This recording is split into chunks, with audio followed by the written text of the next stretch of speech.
Que hoy comienzan en torno a la poesía de Luis Rosales. Como todos ustedes saben, el nombre de esta casa, La Casa Encendida, es el nombre de un libro y de un poema muy conocido de Luis Rosales. Cuando Obra Social Caja Madrid decidió poner en marcha este proyecto, se puso en contacto con los herederos de don Luis, en concreto con su hijo Luis, que también nos acompaña, que de una manera absolutamente desinteresada y generosa cedieron el nombre, cedieron los derechos para que pudiéramos utilizar el nombre sin ningún tipo de cortapisas para nombrar a este centro social y cultural que ya lleva 2 años abierto.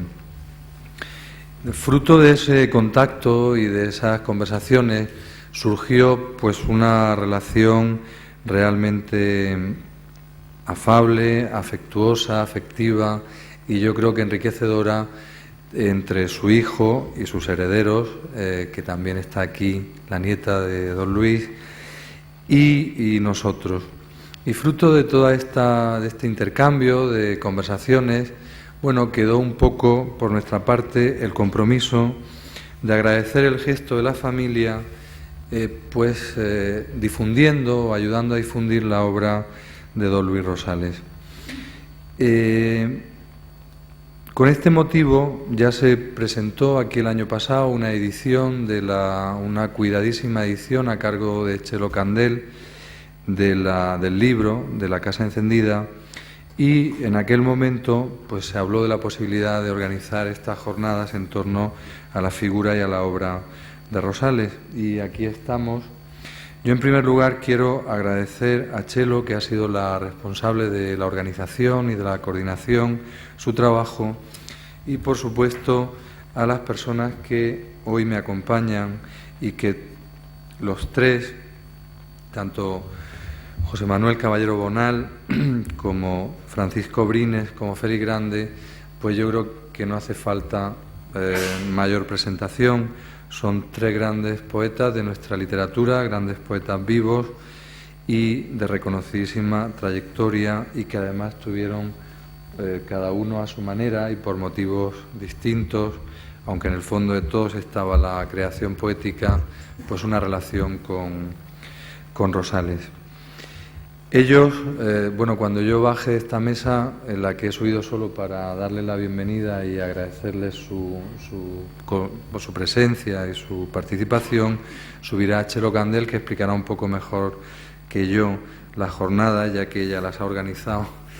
Pues la sesión de hoy es con ellos 3. Mañana será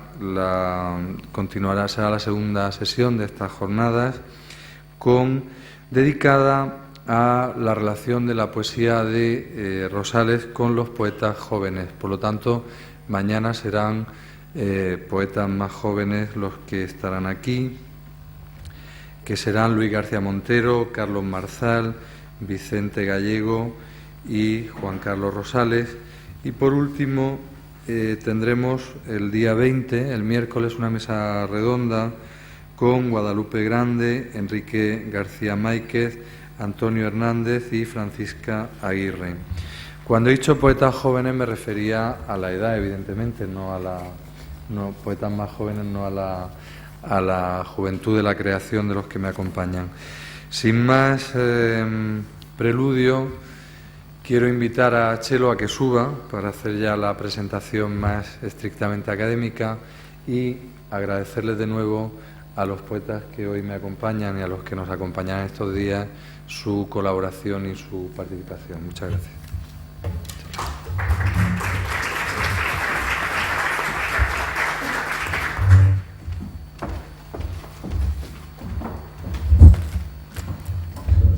Hola, buenas tardes. Bienvenidos y muchísimas gracias por su asistencia. Voy a ser muy breve y espero que nada académica. Hoy abrimos unas jornadas de poesía sobre la obra de Luis Rosales. Tarde o temprano había que volver de nuevo los ojos a él. Este mes de octubre se cumplen 12 años de la muerte del poeta. Parecía ser un momento oportuno para reflexionar sobre su poesía, sobre su aportación en el panorama literario de la posguerra y sobre su indudable huella en poetas de diversas generaciones. Era sin duda una deuda contraída desde hace ya demasiado tiempo, con un poeta de sorprendentes matices, capaz de asumir como pocos las múltiples lecciones que otorgó la vanguardia y al tiempo incardinarlas en perfecta armonía con las propuestas realistas. Y todo ello sin que fuera en detrimento de su propia apuesta poética. Ese fue uno de sus muchos méritos. Durante estos 3 días recordaremos sin duda muchos más. El proyecto inicial era conjugar la voz de poetas y de críticos que de alguna manera habían tenido una relación personal o estética con Luis Rosales para que pudieran hablarnos desde su propia perspectiva sobre cuál fue su papel en el contexto histórico-cultural de la posguerra, cuáles son las influencias recibidas de él o cuál puede ser realmente la actual vigencia de su estética. Pero los proyectos a veces se quedan en el cajón de los olvidos si no encontramos el apoyo de organismos que los subvencionen y al cabo los hagan realidad. En el caso de estas jornadas, el apoyo del Centro Cultural La Casa Encendida fue incondicional desde el primer momento. Por ello, quiero dar las gracias a las personas que realmente han hecho posible que la idea de organizar un encuentro en torno a la figura del poeta Luis Rosales pueda llevarse a término. Gracias, pues, a José Guirao, a Carlos Alberdi y a Ignacio Cabrero. De manera especial quisiera agradecer a Luis Cristóbal Rosales, hijo del poeta, su generosidad, su confianza y su amistad. Y, por último, al editor Vicent Berenguer, que se encargará de publicar un libro homenaje que recogerá los testimonios de cuantos poetas dejen durante estos días su voz y aliento. Pero que más allá de su tarea como editor, a él se debe también la edición de La Casa Encendida en el año 2002 y la próxima de Rimas, ha sido una de las personas que mayor empeño ha puesto en que este encuentro pudiera realizarse. Cuando echamos la vista atrás, sabemos que el reconocimiento de Luis Rosales ha sido un hecho. Fue Premio de la Crítica en 1970 por El contenido del corazón, Premio Miguel de Unamuno por su ensayo Garcilaso, Camões y la lírica española del siglo de oro en 1972, Premio Ciudad de Melilla de Poesía en 1981 por Un rostro en cada ola y en 1982 obtuvo el Premio Cervantes y el Premio Cátedra de Poesía Fray Luis de León, Ciudad de Salamanca. A estos premios habría que sumar el reconocimiento que le brindaron también compañeros y amigos, como ocurrió con el número homenaje que le dedicó Cuadernos Hispanoamericanos en 1971, ya muy lejano, la publicación del volumen Homenaje a Luis Rosales por parte de varios autores en Cáceres en el año 1974 y la de un número extraordinario de la revista Anthropos en 1983. Ya con el tiempo echado sobre demasiadas espaldas las contundentes obras completas, un trabajo ingente capitaneado por Félix Grande, a quien tanto debemos. A ellas cabría añadir también las múltiples entrevistas, interminables listas de artículos, libros y hasta tesis doctorales sobre el autor. Y sin embargo sabemos también que ese reconocimiento no ha sido suficiente, no al menos el que podría haber sido, no al menos el merecido. Quizá no sea este el mejor estrado para debatir los caprichos de la historia literaria. Al fin y al cabo, con el devenir de los años, ya sabemos que el único juez encargado de dictaminar los vaivenes del azar literario es el tiempo. Pero sí puede ser el momento de redescubrir, una vez más si cabe, a Luis Rosales, un poeta que encontró la forma adecuada de conjugar la tradición con la renovación literaria, dirigiéndose hacia una poesía total, una palabra de creación y de indagación, de meditación y de conocimiento vital que busca en los entresijos de la memoria los límites de la existencia. Seguro que a todos los presentes nos une, además de un enorme respeto y admiración por la obra del poeta granadino, la inevitable y sana curiosidad por conocer el testimonio que pueden aportar poetas de diferentes generaciones que en mayor o menor medida tuvieron vinculación directa con él o con su poesía.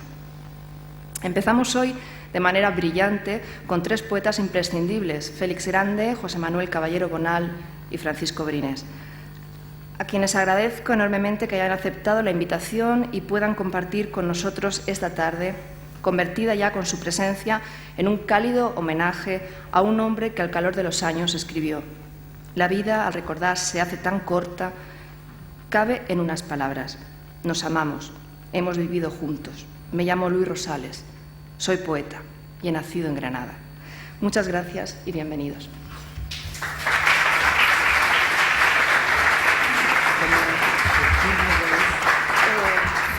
Félix es el moderador. Félix es el moderador.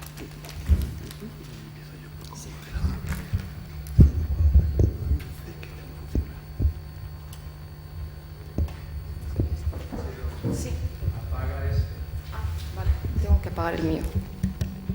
Ups.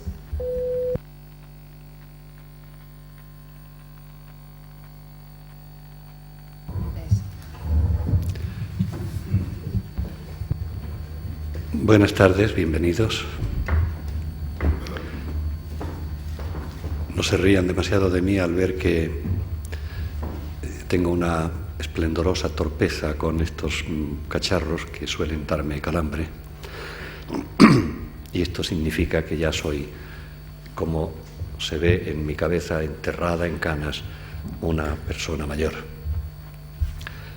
Me han pedido que sea el moderador de esta mesa de tres amigos.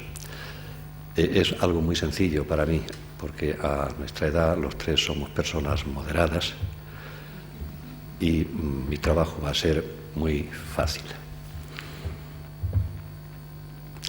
Primero quiero agradecer a las autoridades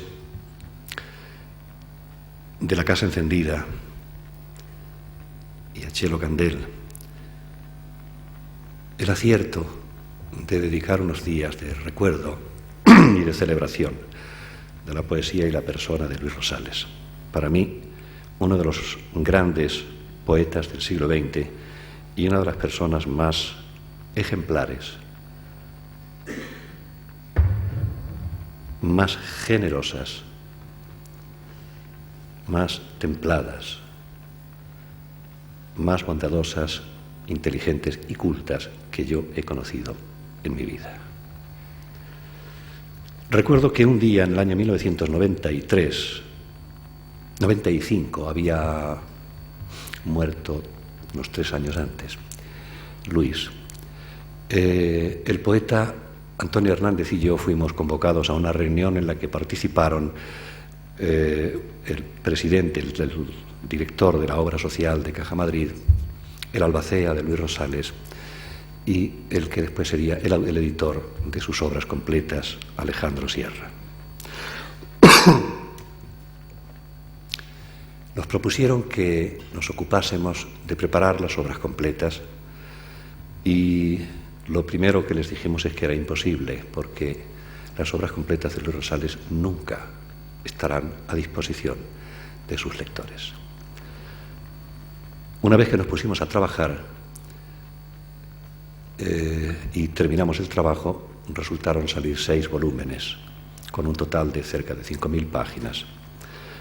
Debo decir, entre paréntesis, que quien más trabajó en aquella aventura fue mi hija Guadalupe y mi mujer. Mi hija, que se pasó un par de años casi a diario y bastantes horas al día buscando originales, buscando versiones, cotejando las versiones, yendo a las bibliotecas, a las hemerotecas, a las casas particulares, etcétera, para reunir todas las publicaciones diversas de todos los textos de Luis. Y luego mi mujer y mi hija, que corrigieron 2 veces las pruebas de imprenta de aquellas 5.000 páginas. Cuando yo les dije en aquella reunión que no era posible reunir las obras completas de Luis Rosales, me refería a algo que todos cuantos le conocimos entendemos de un modo fulminante. Luis Rosales hablaba de una manera tan verdadera, tan auténtica, tan desazonada, tan accesante, que en muchas ocasiones una conversación con él era un libro. Y aquellos libros, aquellas conversaciones que nunca fueron grabadas, nunca podrán ser disfrutadas por los lectores de Luis. Yo recuerdo, para citar algún ejemplo, una noche en la que ya habíamos bebido vino y luego nos fuimos a su casa de Altamirano 34, que es la casa de la Casa Encendida. Entonces él continuó bebiendo coñac, era un excelente, un hercúleo bebedor de coñac, en que la conversación, como siempre sucede, estaba dispersa al principio, luego fue poco a poco haciendo una espiral cada vez más estrecha hasta que llegó al lugar en donde a Luis le gustaba que llegaran las conversaciones, a un solo centro, el lugar en que la conversación ya no se dispersa, sino que cava hacia abajo, que cava hacia adentro, que se se dedica a buscar lo que de misterioso hay siempre en lo cotidiano. Y aquel día lo cotidiano eran los 5 sentidos. Y él, repito, de una manera acesante, de una manera casi angustiada, buscando las palabras, a veces con una gran precisión, con el adjetivo, a veces con una metáfora, nos mostró cómo solemos desdeñar entre los 5 sentidos el del tacto. Entre otras cosas porque a veces nos podemos quedar ciegos o sordos o mudos y casi nunca nos quedamos con los dedos quemados. Esto es quizá lo que nos hace olvidar lo importante que es el tacto, pero él nos decía, ¿os dais cuenta de que cuando vamos caminando por una habitación y se apaga la luz, lo primero que hacemos es poner las manos, defendernos con el tacto? Y se quedaba pensativo y buscaba más pruebas de la excelsitud del tacto. Y dijo, ¿habéis advertido que cuando un hombre pone la mano en el cuerpo, en la piel de una mujer o viceversa, en pocos segundos uno se ha dado cuenta de que esa mano va a poder ser retirada con gratitud y con cortesía o se ha quedado lacrada, se ha quedado pegada para siempre? Bien, este tipo de revelaciones eran constantes en las conversaciones de Luis Rosales, por lo que, a pesar de esa hermosísima edición que hizo Alejandro Sierra en la editorial Trota de 6 volúmenes, las obras completas, repito, de Luis Rosales nunca podrán ser disfrutadas de un modo cabal. Ya ven ustedes que les he dicho que los 3 éramos ya moderados, hasta tal punto que no me han tirado de la chaqueta para pedirme que pare y que les dé la palabra. Le doy la palabra a José Manuel Caballero Bonal. José Manuel Caballero Bonal conoció a Luis Rosales antes que yo, fue amigo suyo, por lo tanto, más años que yo, y si no estoy mal informado, va a hablarles a ustedes de uno de los libros, para mí de los 3 libros más altos, más fundamentales de toda la aventura poética de Luis Rosales y, sin duda, uno de los grandes libros del siglo XX, que es La casa encendida.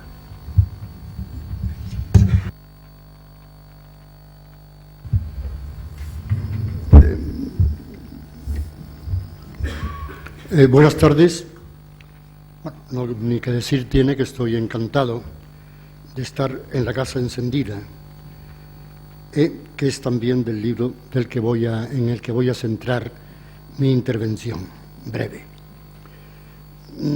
Los poetas que, como Luis Rosales, rondaban los 25 años al comenzar la Guerra Civil, vivieron una experiencia particularmente traumática.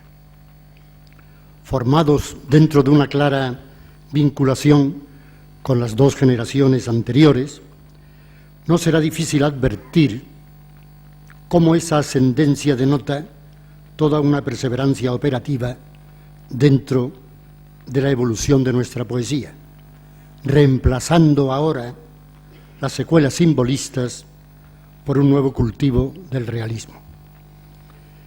Pero la guerra truncó bruscamente ese programa. A unos los sustrajo violentamente de la realidad, a otros los sumergió en una especie de mutismo acomodaticio y a otros, en fin, los instaló en una más que reincidente tradición lírica. Lo que Dámaso Alonso calificó de poesía arraigada fue sin duda como la angustiosa necesidad de buscar una apoyatura entre los escombros de la desolación. El aprovechamiento de la experiencia condujo a un realismo intimista a lo divino o de índole amorosa, canalizado a través de un esperanzador entronque con la hospitalidad de la vida cotidiana. Ninguna fórmula mejor para contrarrestar los desconciertos que afectaron a esa generación del 36, tan propiamente motejada de escindida, culpable, conservadora y no sé qué más. Poco antes de la Guerra Civil, la mayoría de estos poetas del 36, había publicado su primer libro, Rosales, Abril, Miguel Hernández, El rayo que no cesa, Vivanco, Cantos de primavera, Ridruejo, Plural, Bleiber, Sonetos amorosos, Muñoz Rojas, Versos del retorno, Ildefonso Manuel Gil, La voz cálida, etc. Referidos a ciertas zonas clasicistas de la generación anterior, estos libros nos muestran casi unánimemente una simple pero significativa sustitución en el modelo. El barroco Góngora ha sido desplazado por el renacentista Garcilaso, o por unos barrocos menos radicales, Lope, Villamediana, Bocángel. Todo lo que sonara a aventura estética se neutraliza ante los poderes de la tradición. La serenidad de las formas reemplaza a la orgía conceptual o a la misma indagación expresiva. Como por decreto, esta postura tiende a fomentarse a escala nacionalista, y no solo desde un punto de vista estético, sino desde un severo ángulo doctrinal. La recreación clasicista no ha quedado, pues, interrumpida con el revulsivo de la guerra, pero alguna vez se ha simultaneado con el propósito de darle a la palabra una más testificadora coherencia temporal. La poesía heroica del imperio, título de la muy sintomática antología que publicaron Rosales y Vivanco, es por una parte la prueba de una nostalgia imposible y por otra un registro ciertamente anacrónico. Entre Viento del pueblo, de Hernández, y Poesía en armas, de Ridruejo, cabe un río de sangre. Al terminar la guerra, los poetas más juvenilmente envueltos en su trágico balance se ven sumergidos en un confuso aluvión de revisiones. Era lógico que así sucediera. Algunos poetas adoptan entonces lo que Vivanco llamó realismo intimista trascendente, basado en una tramitación de la experiencia que toma de Rilke su valor existencial y de Machado su bersoniana filosofía del tiempo. La poesía de esa experiencia temporal se centra en la irrupción de la realidad cotidiana, donde el yo íntimo puede identificarse con el tú esencial machadiano. El registro en la materia de la propia vida se acerca ya mucho a la necesidad de encontrar asideros morales fijados en la recuperación de la infancia, el enraizamiento en la tierra materna, los reclamos familiares, la apelación a Dios. Bien, Luis Rosales se inicia literariamente a la sombra de Cruz y Raya, la eminente revista que fundó y dirigió Bergamín. Y es en las ediciones de dicha revista donde publica en vísperas de la Guerra Civil, como ya he apuntado, su primer libro, Abril. El clasicismo, la clara obediencia a una poesía de tipo tradicional, va a ser proseguida al fin de la contienda por los poetas jóvenes, los llamados garcilasistas, y por el propio Rosales en su retablo sacro del nacimiento del Señor, que es del 40. Parece por lo menos llamativo que inmediatamente después del terrible encontronazo bélico, un poeta excombatiente escriba un libro de neto acorde religioso, con algún injerto culto en el tronco popular, clásico e inocuo. La intención de soslayar temática y emotivamente la realidad es demasiado ostensible, aunque no, por supuesto, inexplicable. Este mismo año 40 aparece el primer tomo de la citada Poesía heroica del imperio. El segundo es del 43 y cuenta con un extenso prólogo de Rosales, donde apunta que el imperio, además de hacerse y de pensarse, se siente y se canta.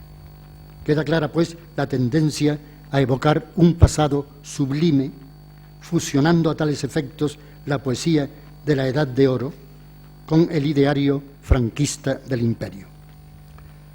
Todo eso es aparente. Algo va a experimentar un brusco viraje a fines de esta misma década.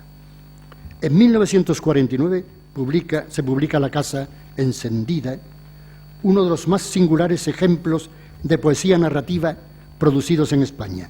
Pienso que con Espacio, de Juan Ramón Jiménez, La Casa Encendida es el mejor poema en su género publicado nunca en España, en nuestro medio. Siempre he confesado mi predilección por este poema excepcional y siempre he pensado que sin su ayuda mi primer libro no habría sido exactamente como fue. Otros poetas de mi generación, Barral, Brines, Jaime Gil, Luis Feria, hicieron públicas también sus preferencias por este libro de Rosales. Su innovación expresiva, su capacidad indagatoria en el territorio de la experiencia, marcan efectivamente un cambio sustancial en el desarrollo de toda nuestra poesía del siglo XX. Quizá hoy, por obvias mudanzas del gusto, quede un poco a trasmano cierta exacerbación retórica diseminada por el poema, pero su sugestión textual, su intenso poder de fascinación perduran de modo invariable. Rosales inaugura, evidentemente, con La Casa Encendida, una nueva poética de la introspección. Los sonetos, canciones y villancicos precedentes han quedado en suspenso. Apenas afloran entre el despliegue narrativo y la pericia estructural de la Casa Encendida. La carne y el alma están viviendo la identidad de lo que ven, dice el autor en la nota previa del libro. Y eso ya es mucho decir. Sugiere por lo pronto una nueva actitud, una nueva expansión moral del pensamiento. Aunque no lo manifieste, parece claro que el poeta, junto a otros compañeros de su generación, del 36, Vivanco y Ridruejo, sobre todo, ha atravesado por una crisis o al menos por una serie de contradicciones entre la razón y la credulidad. Mira entonces hacia adentro para repasar lo vivido. La experiencia se convierte en el único hilo conductor de la poesía.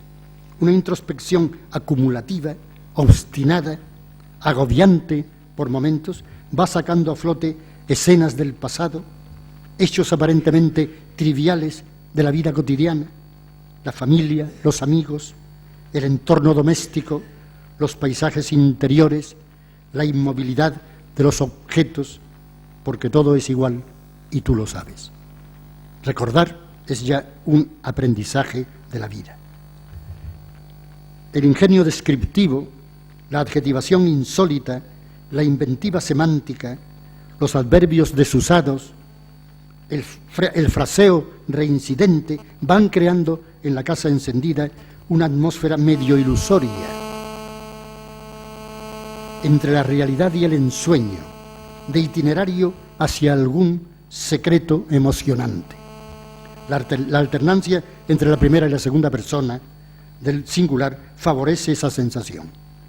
Así como puede pasarse del coloquialismo a un cierto acorde irracionalista, también el susurro religioso, porque Dios lo quiso, alterna con el ingenio y el retrato psicológico con la ironía.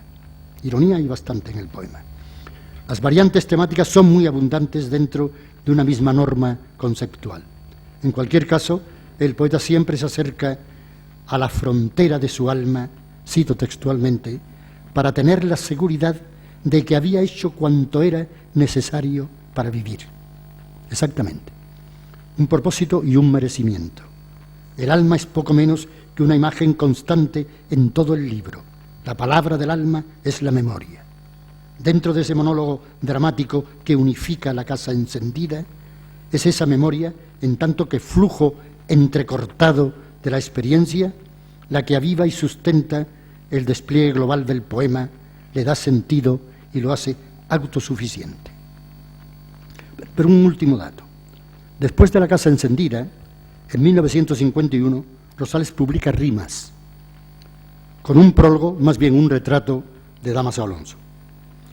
Al pie del título del libro aparecen dos fechas, 1937-1951, que merecen un último recordatorio, como digo. ¿Por qué quiso el poeta destacar desde la misma cubierta del libro esa precisión cronológica? 1937-1951. El hecho de que bastantes poemas de rimas daten de años anteriores a La casa encendida demuestra que el poeta ya había enriquecido con nuevos hallazgos el credo poético entronizado durante la guerra y la inmediata posguerra, dando a entender que el clasicismo no ocupaba ya todo el espacio de su obra. Salvo algún poemilla aislado, el conjunto de rimas entronca con el sistema poético de La casa encendida, lo cual autoriza a afirmar que la poesía de Rosales ya alcanzó su órbita innovadora en época de sumisiones a la tradición y de imposiciones ideológicas. Una anticipación que perduraría hasta hoy mismo, a través sobre todo de Diario de una resurrección y de los 3 libros que componen la carta entera, lo cual es más que suficiente para corroborar que la voz de Luis Rosales, por encima de modas y modos, continúa ocupando una de las cumbres poéticas de nuestro siglo XX. Gracias, Señor, la casa está encendida. Es la última jaculatoria del libro.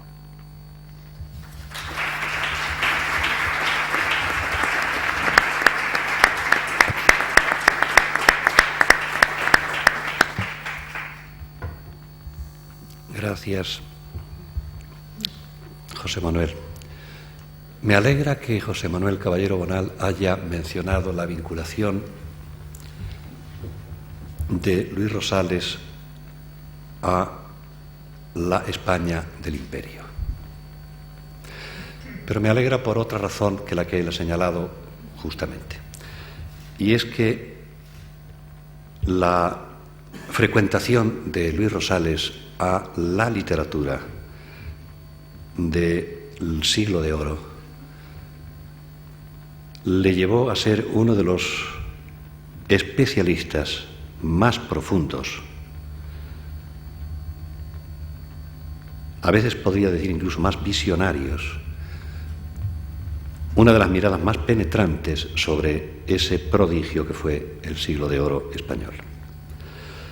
Todos recordáis, o casi todos recordáis, casi todos conocéis su estudio sobre el conde de Villamediana, Pasión y muerte del conde de Villamediana, que fue el motivo de el tema de su discurso de ingreso en la academia, y después se convirtió en un libro que publicó por primera vez la editorial Gredos.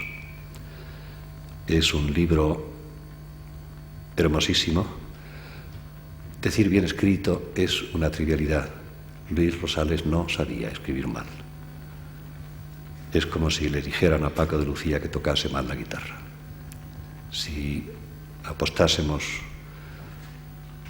3 euros con Paco, los perdería. Luis escribió también un excelente trabajo sobre Góngora, a pesar de que siempre llamó maestro a Dámaso Alonso. Ese trabajo se llama La imaginación configurante. Lo escribió 2 veces, porque lo escribió una primera vez, que salió casi un libro, y lo perdió. Y en vez de desesperarse o deprimirse, lo dio por perdido, se sentó y lo escribió de nuevo. Luis conocía, después de haber viajado a la Biblioteca Nacional, a la sección de manuscritos durante años y años, conocía el Siglo de Oro casi como la palma de su propia mano, incluso como la palma de su mano guiado por una buena gitana. Hasta tal punto que en un determinado momento escribió, muchos años después de pensarlo, escribió un texto, una conferencia que se llama Un pecado mortal de nuestras letras. El pecado mortal al que aludía esa conferencia, que se contiene en el volumen 3 de las obras completas, que se llama Estudios sobre el Barroco.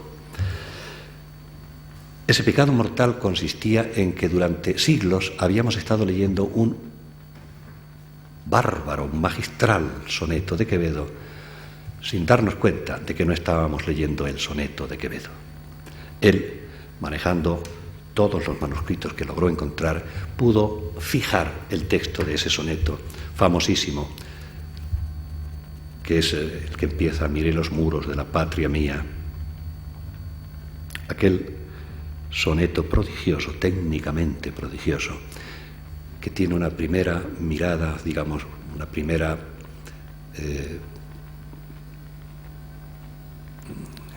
forma cinematográfica en la totalidad de la patria, que luego se comprime y mira la casa, y que luego se comprime y mira solo la habitación en la que un español está envejeciendo y muriendo. Ese soneto lo habíamos estado leyendo desde la infancia, todos nosotros, como definitivo. La versión definitiva fue la que estableció, la que fijó Luis Rosales, desobedeciendo a quien él llamaba su maestro, José Manuel Bluecua, que era, como sabéis, especialista, supremo especialista en Quevedo. Pero donde Rosales mostró su enorme conocimiento del siglo de oro fue en su mirada sobre Cervantes. Yo, afortunadamente, como tantos y tantos otros, soy cervantino y desdichadamente no soy cervantista, pero unos cuantos libros sobre Cervantes sí he leído y puedo decir con toda la arrogancia propia de un incompetente que creo que Cervantes y la libertad, un libro de 1000 páginas que no era sino el principio de un libro que habría debido tener 2000 según el propósito del poeta, creo que es el libro más revelador, el libro más profundo, más inteligente y mejor escrito de todos los libros que yo he leído sobre Cervantes. De manera que todo esto viene a cuento de lo que sigue. Estamos aquí en realidad para invitarnos los unos a los otros a releer las obras de Luis Rosales. Y lo que quiero decir, lo que he querido decir hasta ahora, es que no nos limitemos a leer su magnífica obra poética, sino que leamos todo Rosales. Incluso aquellos de nosotros que hemos pasado buena parte de nuestra vida, como Pepe y yo, en el mundo del flamenco, debemos releer con frecuencia para asentar los pies bien en la tierra misteriosa del flamenco. Debemos leer un pequeño librito que se llama Esa angustia llamada Andalucía, que entre los estudiosos del flamenco está considerada como uno de los 2 o 3 libros fundamentales en cuanto a la interpretación y valoración y celebración del flamenco.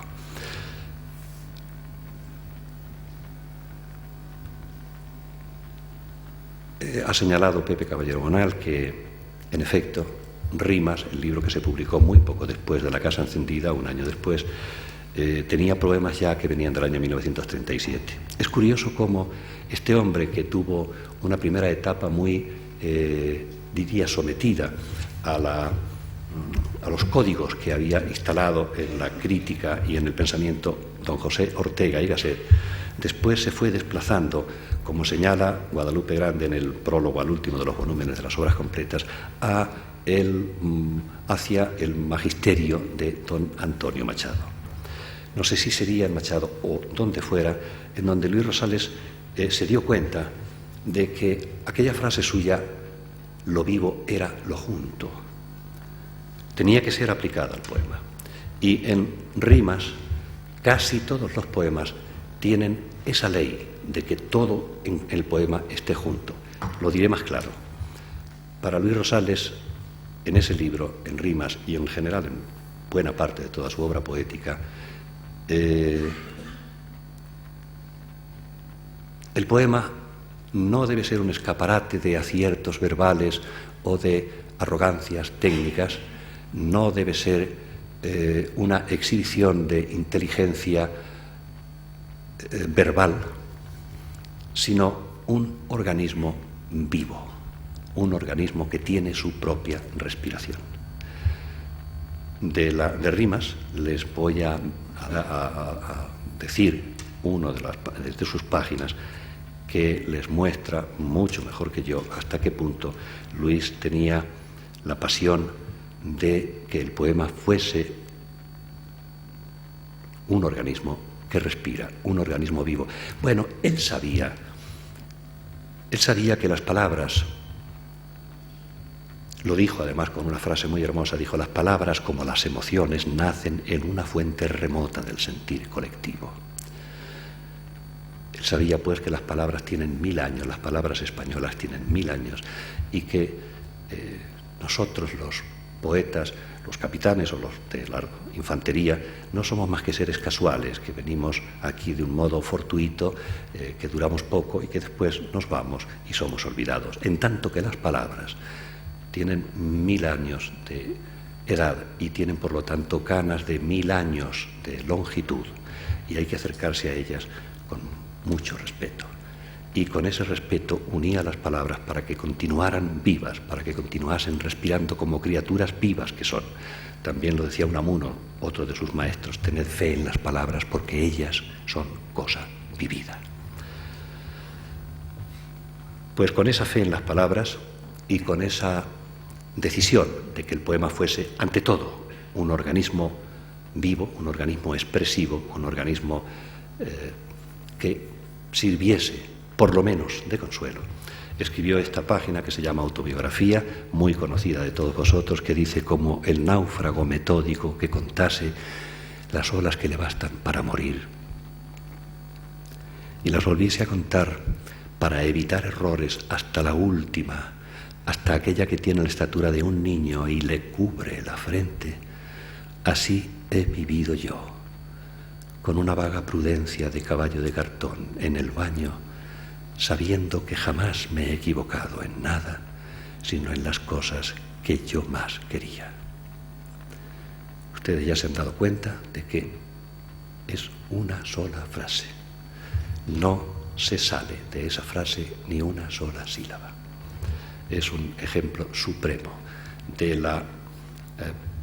del servicio de Luis al poema como organismo, de la convicción de Luis de que el poema es más importante que el poeta, y que el poeta todo lo que puede y debe hacer es darse cuenta de que las palabras son más importantes que nosotros porque son mayores. Esto los flamencos, que tenemos un gran respeto por la vejez y ya por lo tanto hasta por nosotros mismos, lo sabemos muy bien. Recuerdo que un día, en un homenaje a Luis Rosales, Paco Brines leyó un capítulo de la carta entera, un capítulo de uno de los 3 libros que componen la carta entera. Lo leyó de una manera maravillosa.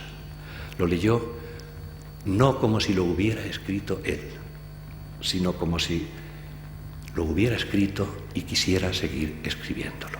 Y me alegra mucho acordarme ahora de esto, porque está al lado y es el que tiene la palabra para hablar de lo que quiera. No sé si se va a tener, ninguno nos hemos atenido al tema prescrito en el programa. Como ustedes ven, no somos solo demócratas, sino un poco libertarios. El libertario Paco Brines tiene la palabra.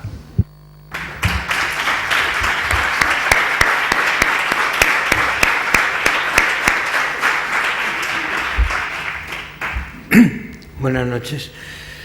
Estoy encantado de haber sido invitado para estar aquí en torno al poeta Luis Rosales y a la persona de Luis Rosales, aunque yo no tuve la fortuna que tuvieron mis compañeros de tratarle tan asiduamente como lo hicieron, y mi conocimiento personal con él fue más intermitente, pero siempre muy cordial.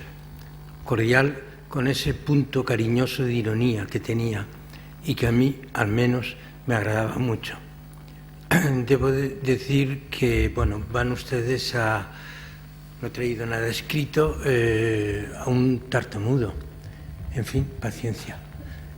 Procuraré ser lo menos tartamudo posible, pero no me quedaré mudo. A mí recuerdo que cuando leí yo a a Rosales por vez primera y me sentí deslumbrado fue con el libro La casa encendida. Y recuerdo que posteriormente tuve que dar, en mi estancia en la Universidad de Oxford, una conferencia sobre la poesía española de la posguerra. Y recuerdo que la terminé ampliamente con las referencias a este libro que tanto me había interesado y emocionado. Hay otro libro también, porque creo que también hay que puntualizar aquí que una cosa es grupo y otra cosa es generación.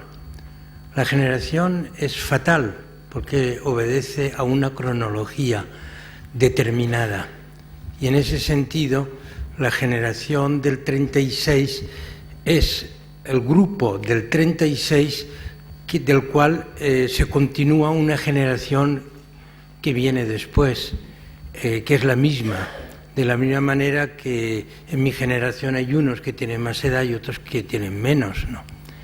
Y quiero decir con ello que la generación llamada de la posguerra, que es cuando todos maduran, aunque algunos, los del 36, tal vez inician antes, dan su primer bajido anteriormente a la guerra o durante la guerra, lo escriben y luego lo publican, la realidad es que luego maduran posteriormente. Aunque aquí se ha dicho que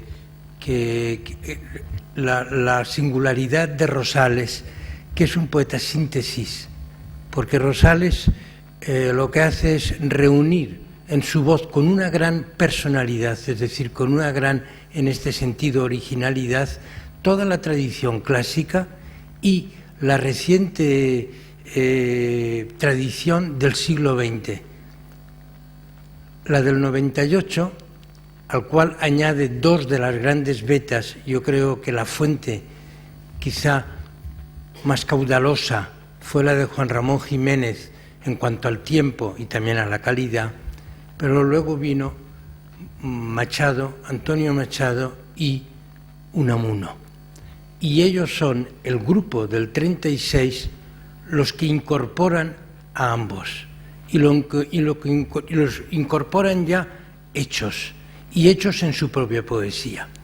Debo, en fin, advertir que hay un poeta cuyos contenidos no tienen nada que ver con los poetas del 36, si hablamos de la intimidad doméstica, de la familia, del amor a los padres, el amor al otro o a la otra, el amor a los amigos, sino más bien parece que es una desgarradura de amores.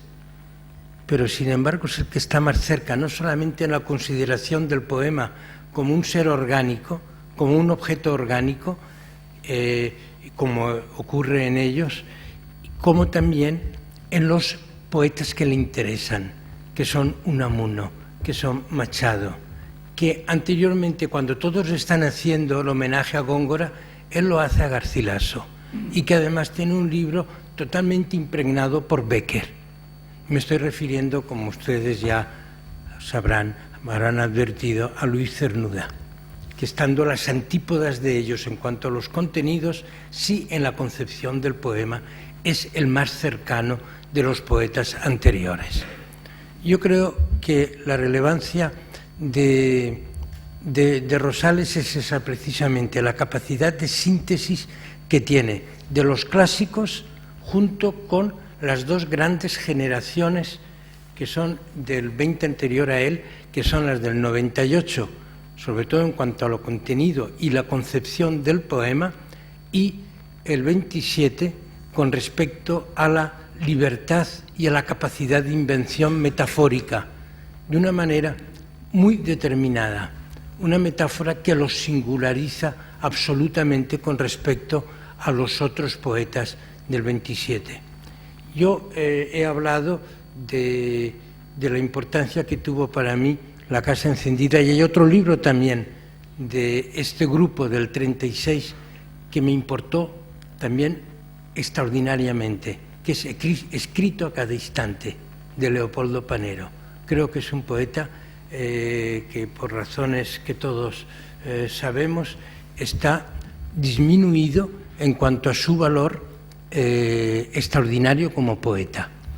Y debo indicar también que hay en este grupo del 36, más levemente en Rosales, porque cuando aparece Dios aparece de un modo panteísta, aunque confesional, pero de otra manera es la incorporación que hacen a una poesía religiosa católica Luis Felipe Vivanco, con El descampado y continuación del vivir.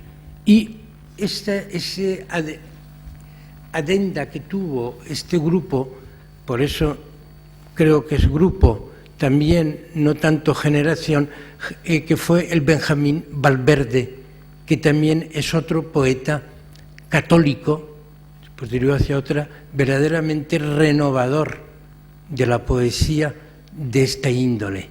Porque España, que es tan católica, no ha tenido poetas católicos.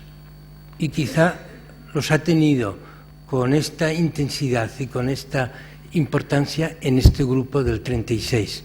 Anteriormente, Unamuno desde el enfrentamiento con la religión confesional que tuvo.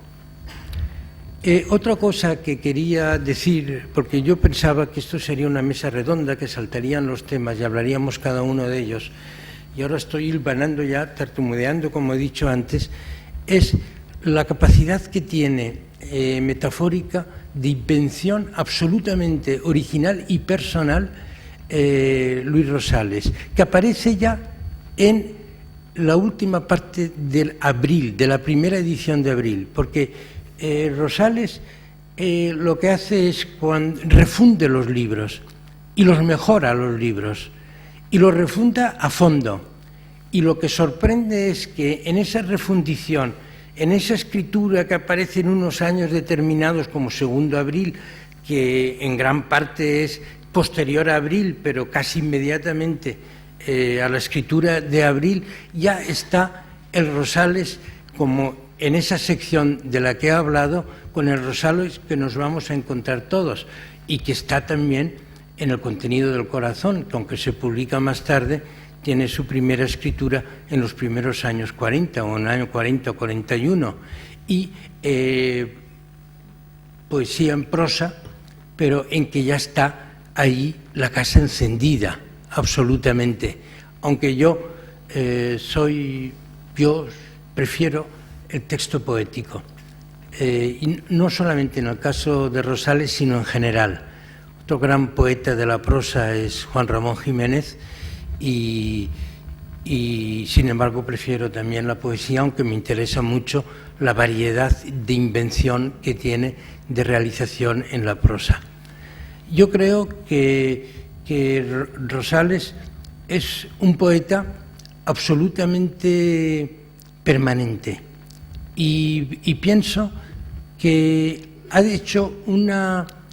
traído también a la tradición española una tradición que era de la lengua inmediatamente anterior, del 27, pero no peninsular, que es, en fin, como todos sabéis, Vallejo y Neruda.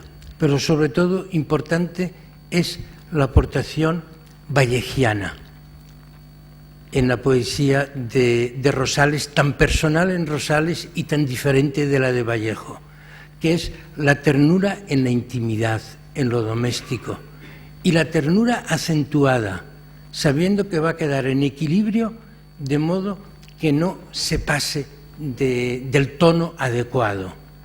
Y está tocando una de las fibras que tenemos las personas y que se pueden metaforizar en el corazón, es decir, en lo que sentimos, en lo que pensamos sintiéndolo, en lo que vivimos y expresamos. Así pues, voy a terminar, por si acaso se establece un coloquio, no sé cómo se ha preparado esto, si va a ser un coloquio con ustedes, vamos a continuar yo tartamudeando, ellos hablando también como han hablado, y hablamos de otras cosas, pero pienso que se pueden decir muchas hablando de la poesía de Rosales, y sobre todo esa visión que tiene tan temprana de la totalidad de la tradición y de la totalidad de lo que él pretendía con la poesía. Esa capacidad que tiene en la metaforización de acercarse como con una lupa, describiendo morosamente las cosas, pero que esa descripción es profundización y es sorpresa para el lector, sorpresa en muchas ocasiones emocionada. Gracias.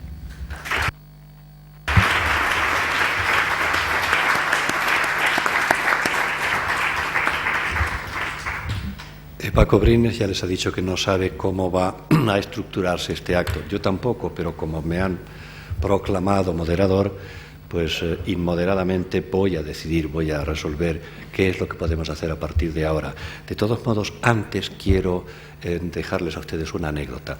Me alegra mucho que Paco haya mencionado el fervor de Luis Rosales por la generación del 98, en donde finalmente creo que está mucho más asentado que en ninguna otra tradición poética española, pero también en su fervor por la generación del 27.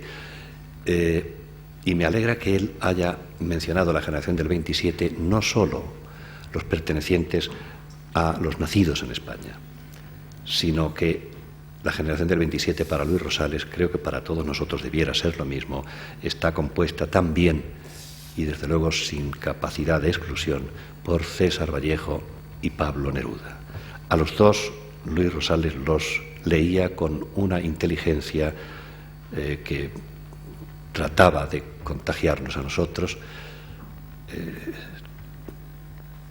Muchos de nosotros somos discípulos de Neruda y de Vallejo, y muchos de nosotros además lo somos también a través del fervor de Luis Rosales por lo que podemos llamar el 27 americano. La anécdota que quería contarles es que cuando por primera vez fue posible editar una antología muy extensa de la poesía de Pablo Neruda, antología que se editó en la editorial Noguer, hoy desaparecida, en 2 gruesos volúmenes, iniciados con un estudio de unas 130 páginas de Luis Rosales, la única condición que puso Pablo Neruda para que se publicara todavía en tiempos franquistas ese doble volumen en España es que el prólogo lo escribiese Luis Rosales y la selección también la hiciese Luis Rosales. Lo más interesante de esta anécdota viene después, y es que la censura eliminó del conjunto, sin que Luis Rosales lo supiera, unos cuantos poemas, digamos, políticos, civiles, de Pablo Neruda, que Luis había incluido naturalmente en la antología. El editor no le mandó las pruebas de imprenta ni esa selección final en la que ya había colaborado la censura, Ave María Purísima, y Luis no supo que había sido censurados algunos textos de Neruda hasta que los volúmenes estaban publicados. Eso dio pie a que alguna que otra crítica quiero decir, algún que otro comentario periodístico señalase a Luis como el responsable e incluso el culpable de haber publicado una vasta selección de poesía de Pablo Neruda, eliminando la poesía política. Bien, así se escribe la historia. Lo cierto es que Luis Rosales le pidió a un abogado que demandase al editor. Este abogado fue, cuando les he hablado de mi edad no les he mentido, tengo una memoria geriátrica, es quien fue el primer presidente del Congreso en tiempos democráticos y que hoy dirige la Universidad Carlos III. Exactamente, que él me disculpe y ustedes también. Al final, como tantas otras cuestiones jurídicas, se fue disolviendo y se disolvió. Pero quede constancia, y esto es lo que quería contarles a ustedes, quede constancia de 2 cosas. Primera, de que cuando Pablo Neruda supo que podía ser editado en España, exigió que fuese Luis Rosales quien comentase y seleccionase su obra. Y así se hizo. Y segundo, la ausencia de los poemas más políticos de ese doble volumen no se debe de ninguna manera al capricho ni a la decisión de Luis Rosales. Me cuesta dejarles a ustedes la palabra, aunque sé que es mi deber. Pero se la voy a dejar desde las palabras de Luis Rosales. Es verdad que él tenía un gran fervor y lo proclamó, incluso por escrito y con textos a veces muy extensos, a la generación del 27.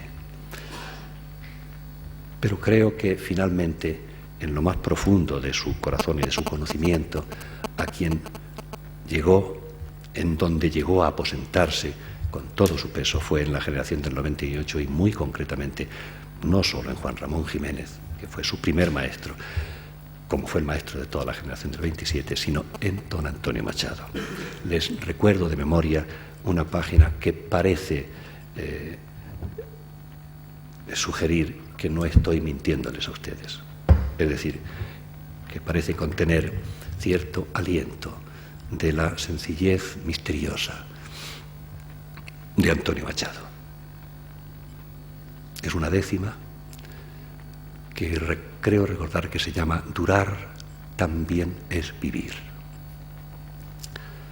Dura el adobe en el suelo, la encina dura y se advierte la duración de la muerte. Duran el tiempo y el cielo. ¿Quién vio sin asombro el vuelo del humo en las dos Castillas? Duran las cosas sencillas, su vivir triste y honrado. Dura el paso sosegado del Duero por Tordesillas. Bueno, ahora ya sí, ahora tienen ustedes la palabra.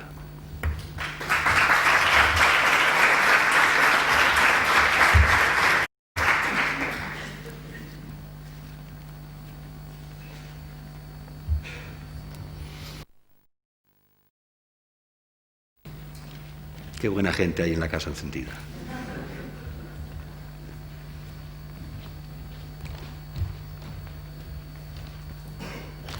Bueno, pues no digan, pregunten y si podemos, continuaremos la pregunta.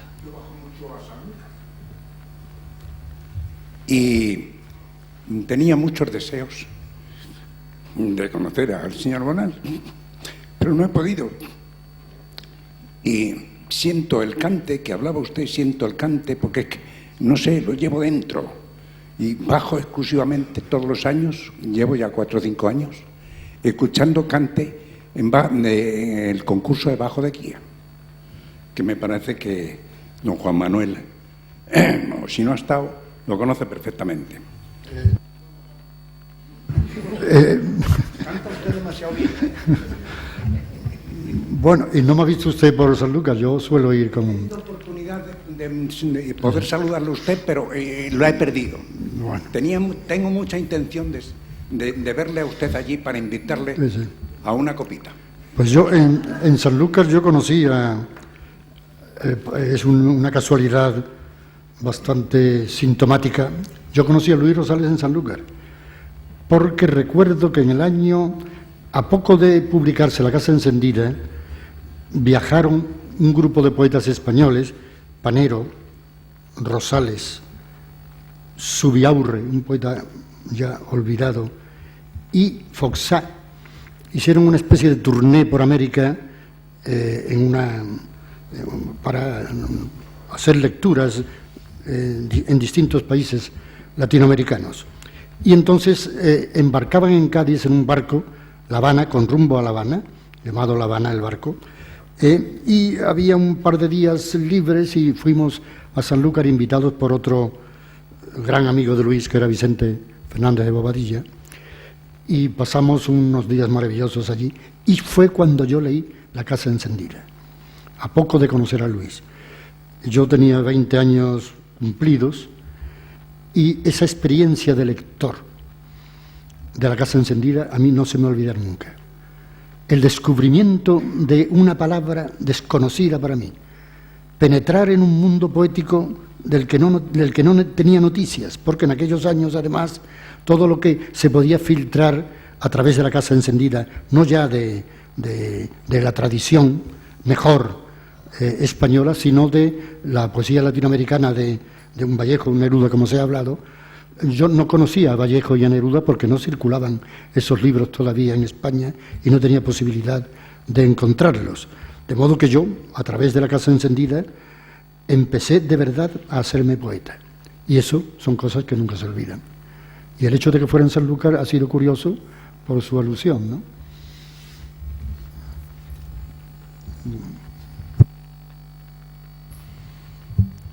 Mientras alguno de ustedes se decide a ser dialogante, les cuento una anécdota que no tiene nada que ver con el tema de esta noche, con la figura, con el magistral de esta noche, pero que tiene gracia.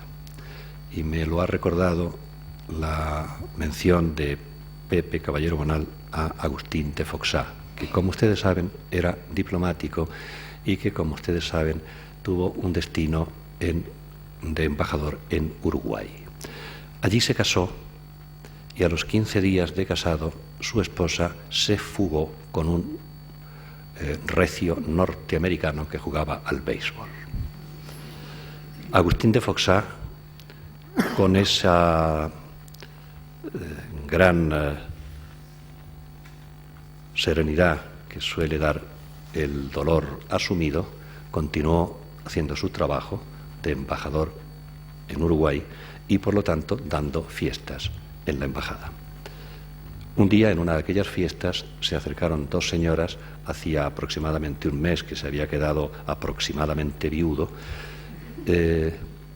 y una de las dos saludó a don Agustín de Foxá y le dijo: don Agustín, le presento a la señora tal, una señora de la alta burguesía montevideana, la cual sabe que tiene usted fama de ser una persona ingeniosa y yo me alegraría mucho que no la... Ella quería hacerle una pregunta y la señora hizo una pregunta verdaderamente malvada. Le dijo: don Agustín, ¿usted qué opina del matrimonio? Agustín de Foxá reflexionó poco y dijo: mire, señora, el matrimonio es una carga tan pesada que hay que llevarla entre tres. Ya, es muy fácil reírse de eso y todos más o menos hemos creído que eso era verdad en algún momento de la vida, siquiera por un ratito. Pero hace no muchos años me encontré, y esto ya tiene mucho más que ver, de un modo aparentemente indirecto, con el último poema del Contenido del Corazón, en el que termina el libro entregándoselo a María Fouz de Rosales. Hace pocos años, leyendo un libro prodigioso de Josep Pla, que se llama Vida de Manolo, leí una frase pronunciada por Manolo Huguet, ustedes saben, un gran escultor catalán, que había estado hablando durante varios días con Josep Pla y una grabadora. Luego Pla, con las cintas de la grabadora, se fue y convirtió esas conversaciones, ese interrogatorio, en un largo monólogo de Manuel Huguet, Vida de Manolo. Y ahí Manolo Huguet, que tenía aproximadamente 70 años cuando fue interrogado por Josep Pla y que llevaba de esos 70 aproximadamente 50 viviendo con la misma mujer, dijo una frase que viene a refutar a don Agustín de Foxá. Y la frase es esta: ustedes no se van a reír, pero es posible que algunos de ustedes tiemblen. Manolo Huguet dijo: a mí con mi mujer me ha pasado una cosa muy curiosa. Empecé enamorándome de ella y he acabado queriéndola de verdad. Por favor,